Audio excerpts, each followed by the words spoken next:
तशा त्या शुभेच्छा देऊनच आपण सुरुवात केली होती। काल दिवाळी दणक्यात साजरी झाली आणि ती गोड झाली। याचं कारण आपल्या हिंदुस्थानने सेमीफायनल जिंकली, विराटने आणखीन एक विक्रम रचला। त्याच्यामुळे सर्वप्रथम विराटचं अभिनंदन। आणि मी एक माझ्या पिढीला भाग्यवान एवढ्यासाठी समजतो कारण त्यांनी 3 पिढ्यांचे विक्रमवीर पाहिले। एक सुनील गावस्कर, सचिन तेंडुलकर आणि आता विराट। अर्थात माझी अशी शुभेच्छा आहे विराटला की अजूनही विराटने शिखर गाठलेलं नाही। एक त्याच्याकडनं असा विक्रम व्हावा की तो पुढचे अनेक वर्ष सर्वांना एक हवाहवासा किंवा हेवा वाटेल असा तो असावा। क्रिकेटचे दिवस आहेत, वर्ल्ड कप सुरू आहे, त्याचबरोबरीने आपल्या देशात काही राज्यांमध्ये निवडणुका सुरू आहेत। क्रिकेटमध्ये काही नियम असतात, तसेच निवडणुकीमध्ये सुद्धा आचारसंहिता असते। आज मी आपल्याला सर्वांना एवढ्यासाठी बोलवलं की शिवसेनेच्या वतीने आम्ही निवडणूक आयोगाला एक पत्र लिहिलेलं आहे, काही शंका कुशंका त्याच्यावरती खुलासा होण्यासाठी। अनेकदा असं वाटतं की केवळ भारतीय जनता पक्ष सत्तेवर बसलाय म्हणून त्यांना फ्री हिट द्यायची आणि आम्ही काय केलं तर मात्र आमची हिट विकेट काढायची। ह्याला काय मोकळ्या वातावरणातल्या निवडणुका म्हणू शकत नाही। अगदी स्पष्ट बोलायचं म्हणजे आपल्याला सर्वांना कल्पना आहे की 1987 साली पार्ल्यामध्ये जी पोटनिवडणूक झाली होती, आमच्याकडनं डॉक्टर रमेश प्रभू विजयी झाले होते आणि मी जर चुकत नसेन तर भारतीय जनता पक्ष तेव्हा आपल्या विरोधात लढला होता। आणि ही देशातली माझ्या माहितीप्रमाणे पहिली निवडणूक पोटनिवडणूक असली तरी जी हिंदुत्वाच्या मुद्द्यावरती नुसती लढली नाही तर जिंकली गेली। नंतर मग भारतीय जनता पक्ष आमच्यासोबत आला वगैरे वगैरे वगैरे सगळं झालं। पुढचा इतिहास तुम्हाला सर्वांना कल्पना आहे। त्याची आठवण एवढ्यासाठी मी करून दिली की त्या निवडणुकीपासून अगदी 95 साली आमचं सरकार आलं तोपर्यंत आमचे 5 ते 6 आमदार, त्याच्यामध्ये सुभाष देसाई, सूर्यकांत महाडिक, रमाकांत मयेकर, बापू खेडेकर, रमेश प्रभू हे तर बाद ठरवले गेलेच। परंतु सगळ्यात धक्कादायक गोष्ट अशी होती की लोकशाहीमधला मूलभूत जो मतदानाचा अधिकार आहे तो यांच्यासह अगदी शिवसेना प्रमुखांचा सुद्धा 6 वर्षासाठी काढून घेण्यात आला होता। कारण काय होतं तर हिंदुत्वाचा प्रचार केला। वातावरण तेव्हा देशात असं होतं की दुसरं कोणीही हिंदुत्वाबद्दल बोलायला कसरत नव्हतं, बोलू शकत नव्हतं। गर्व से कहो हम हिंदू है हा जो नारा तो विश्व हिंदू परिषदेने दिला असेल, पण जो बुलंद केला तो हिंदू हृदय सम्राट शिवसेना प्रमुखांनी केला। मंदिर वही बनाएंगेचे ते दिवस होते, निवडणुका अगदी तेव्हा जोरात लढल्या जात होत्या आणि केवळ हिंदुत्वाचा प्रचार केला, मंदिर वही बनाएंगेचा प्रचार केला म्हणून या सर्वांवरती कारवाई केली गेली। हिंदू हृदय सम्राटांवरती सुद्धा जे कधी आयुष्यात निवडणूक लढणारच नव्हते त्यांना निवडणूक लढवण्यापासून लांब ठेवण्यात आलं आणि परत एकदा सांगतो मतदानाचा अधिकार काढण्यात आला होता। आज मात्र आम्हाला जरा असं वाटते की निवडणूक आयोगाने आचारसंहितेत किंवा निवडणुकीच्या नियमावलीत काही बदल केले असावेत अशी एक शक्यता वाटायला लागलेत। बदल केले असतील आम्हाला अडचण काहीच नाही आहे, पण केले असतील तर ते सर्वांना सारखे असायला पाहिजेत आणि सर्वांना ते वेळेमध्ये कळले पाहिजेत। हे एवढ्यासाठी मी सांगतोय कारण गेल्या काही महिन्यांपूर्वी ज्या राज्यांच्या निवडणुका झाल्या त्याच्यात कर्नाटक एक राज्य असं होतं की जिथे स्वतः पंतप्रधान मोदीजींनी बजरंगबली की जय बोलून मतदानाचं बटन दाबण्यासाठी जनतेला आवाहन केलं होतं। काल परवाकडे अमित शाह म्हणजे देशाचे गृहमंत्री यांनी मध्य प्रदेशच्या निवडणुकीमध्ये जर तुम्ही भाजपला निवडून दिलं तर अयोध्येला जायला तुम्हाला खर्च येणार की नाही येणार? लोक म्हणाली येणार। वह ते बोले मैं कहता हूँ नहीं आएगा। ज्याने जे आम्हाला मतं देतील त्यांना आम्ही रामलल्लाचं दर्शन फुकट देऊ असं त्यांनी जाहीर केलं। त्याच्यामध्ये 2 गोष्टी आहेत। एक तर पहिली मागणी आमची अशी आहे अमित शहाजींकडे की आपण देशाचे केंद्रीय मंत्री आहात, गृहमंत्री आहात, तुम्ही मध्य प्रदेशपुरती ही मागणी लावून न धरता देशातल्या कानाकोपऱ्यात जेवढे रामभक्त आहेत त्यांना त्यांच्या सोयीनुसार जेव्हा वाटेल त्यावेळेला मोफत अयोध्यावारी भाजपातर्फे करावी ही आमची आग्रही मागणी आहे. मग ते अगदी मणिपूरमधले लोक असू देत, अगदी कर्नाटकातले असतील, कन्याकुमारीचे असतील, कुठलेही असतील. नाहीतर ते काय करतील की येत्या 22 जानेवारीला मला असं वाटतं राम मंदिराचं उद्घाटन आहे आणि माझ्या माहितीप्रमाणे देशातनं एक 5-10 करोड लोक ते तिकडे आणणार आहेत, आणू शकतात, त्यांची ताकद आहे तेवढी. तर ते सांगतील की बघा त्यावेळेला सगळ्यांना फुकट आणलंच ना आम्ही. तसं नाही, रामलल्लाचं दर्शन राम भक्तांना जेव्हा वाटेल तेव्हा ते त्यांनी घडून दिलं पाहिजे. आणि ज्या अर्थी आमचे माननीय पंतप्रधान मतदान करताना बजरंगबली की जय बोलून ते वोटिंग मशीनचं बटन दाबा सांगतायत, तर मग हा नियम आता निवडणूक आयोगाने शिथिल केला असेल तर आम्ही देखील येत्या निवडणुकीत मी माझ्या जनतेला आवाहन करतो की जय भवानी जय शिवाजी म्हणून मतदान करा, हर हर महादेव म्हणून मतदान करा, जय श्रीराम म्हणून मतदान करा आणि राज्यकर्त्यांना सुबुद्धी मिळो म्हणून गणपती बाप्पा जय, गणपती बाप्पा मोरया म्हणून सुद्धा तुम्ही मतदान करा. तर याबाबत निवडणूक आयोगाने खुलासा करण्याची गरज आहे की हे बंधन जे पूर्वी होतं ज्याच्यावरनं हिंदू हृदय सम्राटांचा मतदानाचा अधिकार काढण्यात आला होता, मग तो योग्य होता, ती शिक्षा किंवा तुम्ही जे काही निर्णय घेतला तो योग्य होता की आत्ता हे जे पंतप्रधान आणि गृहमंत्री करतात ते योग्य आहे, हे त्यांनी सांगणं मला असं वाटतं देशाच्या जनतेला आणि आम्हालासुद्धा उत्सुकता आहे की आचारसंहितेत जर काय त्यांनी बदल केला असेल तर तो केव्हा केला, कधी केला आणि तो केवळ भाजपलाच सांगितला आणि आम्हाला सांगितला का नाही, ही सुद्धा आमची एक मला असं वाटतं रास्त मागणी आहे. तर त्याच्याबद्दल आम्ही एक पत्र निवडणूक आयोगाला आज सकाळी पाठवलेलं आहे. आपल्याकडे सुद्धा ते पत्र सर्वसामान्य मतदारांसाठी आणि देशातल्या जनतेला माहिती व्हावं की अरे माझा अधिकार हा काय आहे, मी या असं करू शकतो की नाही करू शकत. कारण पूर्वी या सगळ्या गोष्टी फार स्वतःहून निवडणूक आयोग दखल घेत होती. आत्तासुद्धा मला असं कळलं की राहुल गांधी, प्रियांका गांधींना निवडणूक आयोगाने स्वतःहून नोटिसा पाठवलेल्या आहेत. केजरीवाल त्यांनासुद्धा त्यांनी नोटीस पाठवलेली आहे. म्हणजे निवडणूक आयोग जागरूक आहे.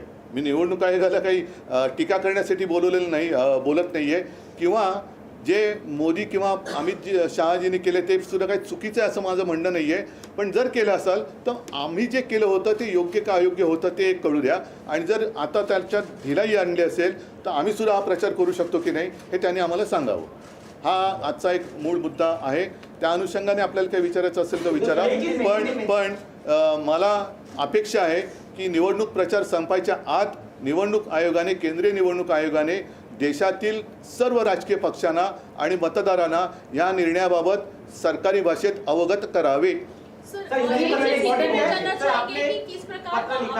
लिखा है, पत्र में किस चीज के बारे में जो है वो मुद्दा हाईलाइट किया है और सर इंडियन टीम के बारे में भी बता दीजिए. नहीं, मेरी इंडियन टीम, अपनी इंडियन टीम ना, भारतीय टीम, ये हिंदुस्तान की टीम पहले तय करो. नहीं, अपनी जो टीम है हिंदुस्तान की टीम है, मैं तो उनका अभिनंदन करता हूं और फाइनल के लिए शुभकामनाएं देता हूं. और मुझे पक्का विश्वास है कि हमारी टीम विश्व विजेती फिर से एक बार बनेगी, इसमें कोई दो राय मेरे तो मन में नहीं है, आशंका नहीं है. साथ ही साथ कल विराट ने जो एक विक्रम, नया विक्रम रचा, उसके लिए मैं विराट का अभिनंदन करता हूं. और मैं तो मानता हूं कि अभी तक विराट वो जो शिखर होता है वहाँ तक पहुँचा नहीं है, वो और आगे उसको जाना चाहिए और वो ज़रूर जाएगा, ऐसी मेरी शुभकामनाएं हैं. आज मैंने आप सारे लोगों को इसलिए बुलाए हैं, आप सभी लोगों को याद होगा वो एक ज़माना था 1947 नहीं 87, पूरे देश में एक उपचुनाव हुआ था पार्ला में. शिवसेना अकेली थी और खिलाफ सारे लोग थे, कांग्रेस भी थी और भारतीय जनता पार्टी भी थी. और वो पहला चुनाव शायद इस देश में सिर्फ लड़ा नहीं, जीता हुआ था हिंदुत्व के मुद्दे पर. उसके बाद कई बार हमने चुनाव लड़े, कई बार हम चुनाव जीते, लेकिन हमारे जो विधायक थे उसमें स्वयं सुभाष देसाई जी है, हमारे रमाकांत मयेकर जी थे, रमेश प्रभु जी थे, बापू खेड़ेकर, सूर्यकांत महाडिक जी थे और स्वयं बाला साहब जी, हिंदू हृदय सम्राट बाला साहब ठाकरे. उनका मतदान करने का अधिकार छीन लिया गया था। क्यों? क्योंकि उन्होंने हिंदुत्व का प्रचार किया था। गर्व से कौम हिंदू है नारा जरूर किसी और ने दिया होगा, लेकिन उसको बुलंद किया था हिंदू हृदय सम्राट बाला साहब ठाकरे जी ने। उस वक्त उन्होंने प्रचार किया हिंदुत्व का, मंदिर वही बनाएंगे। तो उस प्रचार को करप्ट प्रैक्टिस एक वर्ड इस्तेमाल किया गया था। करप्ट का मतलब क्या होता है आप सब लोग जानते हैं। करप्ट प्रैक्टिस कहकर सारे लोगों को सजा दी गई थी। तो अब मैं जानना चाहता हूं, पिछले कुछ महीनों में कर्नाटक में जो चुनाव हुआ था तो हमारे प्रधानमंत्री जी वहां गए थे और उन्होंने स्वयं कहा था कि जब भी मतदाताओं को आह्वान किया था कि जब भी आप मतदान करोगे तो बजरंगबली की जय कहकर मतदान का वो जो बटन है वो दबाइए। कल परसों हमारे केंद्र के गृह मंत्री अमित शाह जी मध्य प्रदेश गए थे। उन्होंने सारे लोगों को कहा कि आप अयोध्या जाएंगे तो खर्चा आएगा कि नहीं आएगा, तो लोगों ने कहा आएगा। तो बोलते मैं कहता हूँ नहीं आएगा। अगर आप भाजपा को वोट करेंगे तो आप सभी लोगों को फ्री में हम रामलला का दर्शन करेंगे। तो क्या जो कोड ऑफ कंडक्ट है उसमें कोई बदलाव चुनाव आयोग ने लाया है? अगर लाया होगा तो सारे लोगों को अवगत करना चाहिए कि आप भी अब भगवान के नाम पर, धर्म के नाम पर वोट मांग सकते हैं। हाँ, ये बात अलग है, शायद अमित शाह जी को अब पता चला होगा कि उनकी जीत अब सिर्फ राम भरोसे है, उनका कर्तृत्व कुछ दिखाई तो नहीं दे रहा है, तो राम भरोसे वो वोट मांग रहे तो वो बात अलग है। लेकिन उस वक्त जो मेरे पिताजी को हिंदू हृदय सम्राट बाला साहब जी, सुभाष देसाई जो हमारे अन्य लोग थे, उनको जो सज़ा सुनाई गई थी तो वो सही थी या गलत थी? अब क्या उसमें कोई बदलाव लाया गया है? और अगर बदलाव लाया गया होगा तो हमें कोई अड़चन नहीं, हम तो उनका स्वागत करेंगे क्योंकि हमने वो सज़ा तो भुगत लिए। तो अब उसमें कोई अगर बदलाव लाया होगा चुनाव आयोग ने तो उसे चुनाव आयोग को आज हमने एक लेटर लिखा है, खत लिखा है और हमने कुछ सवाल पूछे कि अब की स्थिति क्या है, कि आपने कुछ उसमें बदलाव किया है तो हमें आप बताइए, ताकि हम भी आगे जाकर जय भवानी जय शिवाजी, हर हर महादेव और जो राज्यकर्ता है उनको सुबुद्धि आने के लिए गणपति बाप्पा मोरया कहकर बटन दबाइए, ऐसे आह्वान हम हमारे मतदाताओं को कर सकते हैं। तो उसमें कोई गलत किया है ऐसे मैं नहीं मानता, लेकिन अगर किया है तो हमें भी उस तरीके से प्रचार करने का मौका मिलना चाहिए। नहीं तो जैसे मैंने कहा कि क्रिकेट के दिन चल रहे हैं, सिर्फ वो कुर्सी पे बैठे हैं इसलिए उनको फ्री हिट और हमने कुछ किया तो हमारी हिट विकेट, ये कानून हमें मंजूर नहीं है। पर सर, जिस प्रकार जैसे कि हम देख रहे हैं कि चुनाव जैसे ही नजदीक आता है, कोई भी राज्य का चुनाव हो, धर्म के मुद्दे पर जो है वो राजनीति ज्यादा गर्माते हम तो चुनाव आयोग ने जितने सारी पाबंदी लगाई है या जितने सारे कोड ऑफ कंडक्ट में नियम है उस पर ही हम प्रचार करते हैं। नाही, मला आता त्याच्यात बोलायचं नाही आहे। पहिले या विषयावरती निवडणूक आयोगाने खुलासा करावा आणि जसं या सर्व लोकांचा एक लोकशाहीतला मूलभूत अधिकार, मतदानाचा अधिकार जो कधी कोणी काढू शकत नाही, कारण तुमच्या मतदानावरतीच सरकार निवडून येतं। अशा वेळेला तुम्हाला मत देण्याचा अधिकारच काढून घेतला तर हा निवडणूक आयोगाचा गुन्हा आहे। तो आमच्यावरती लादून तुम्ही आम्हाला शिक्षा केली होती, तर ती शिक्षा योग्य होती की नव्हती, का आता होते ते योग्य आहे हे त्यांनी आम्हाला सांगावं। आपको लग रहा है चुनाव आयोग पार्शियलिटी कर रहा है बाकी दलों? मैं अभी नहीं कहता कुछ, चुनाव आयोग से उत्तर आने दो। सर, जैसे की प्रश्न आहे की अमित शहा यांनी आचारसंहितेचा भंग केला आहे असं तुमचं म्हणणं आहे? तो केला आहे की नाही हे मला निवडणूक आयोगाने सांगायला हवं। मी असं काहीच म्हणत नाही, कारण मी निवडणूक आयोग नाही आहे। निवडणूक आयोगाने जर काही कायद्यात बदल केला असेल आणि जर का मला तो माहिती नसेल तर ते मी असं बोलणं योग्य नाही। त्याच्यामुळे निवडणूक आयोगाने जर पंतप्रधान आणि केंद्रीय गृहमंत्री असं बोलत असतील तर माझा असा समज आहे की निवडणूक आयोगाने त्याच्यात बदल केला असावा, पण तो असेल तर तो सर्व पक्षांना सांगण्यात आला पाहिजे। विपक्ष के नेताओं को नोटिस इशू किए जाते हैं चुनाव आयोग द्वारा, लेकिन सत्ता पक्ष के साथ ऐसा अब तक देखा नहीं। आपको लग रहा है कि ये दोहरा नहीं, मैं इसलिए आज कोई उनकी निंदा नहीं करता, वो तो मराठीत म्हणतात ना जागरूक है। जैसे उन्होंने केजरीवाल जी को एक नोटिस भेजी है, मैंने सुना प्रियंका गांधी जी को भेजी है, राहुल गांधी जी को भेजी है। तो अगर मतलब वो काम कर रहा है, ऐसे नहीं कि वो चुनाव आयोग काम नहीं कर रहा है, तो चुनाव आयोग तो काम कर रहा है।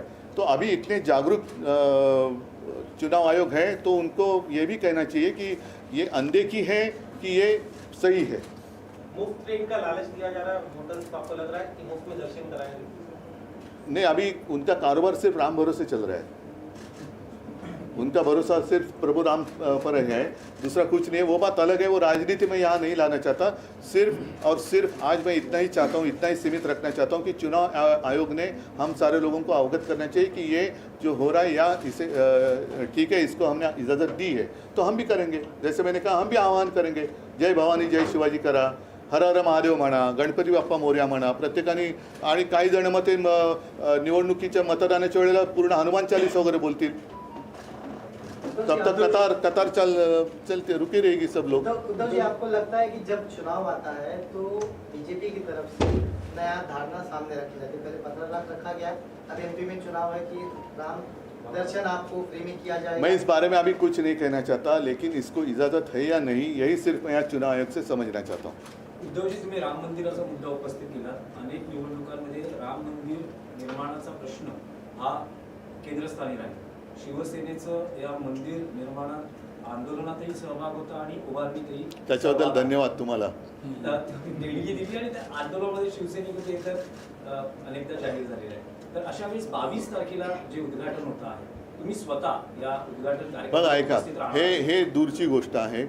मला असं वाटतं की केवळ त्यांच्या सोयीने ते उद्घाटन करतात निवडणुकीच्या आधी, कारण अशी सुद्धा माहिती आहे की जसं म्हटलं की त्यावेळेला देशातल्या कानाकोपऱ्यातनं हे काही स्पेशल गाड्या, करोडो लोक तिकडे, म्हणजे देशाची लोकसंख्या 1.25 अब्ज असेल तर 1 कोटी 100 कोटी लोक तिकडे करायची जमू शकतील, कारण भाजप हा जगातला ताकदवान पक्ष आहे, त्यांना सहज शक्य आहे 100 कोटी लोकांची ते विशाल जनसभा घेऊ शकतात।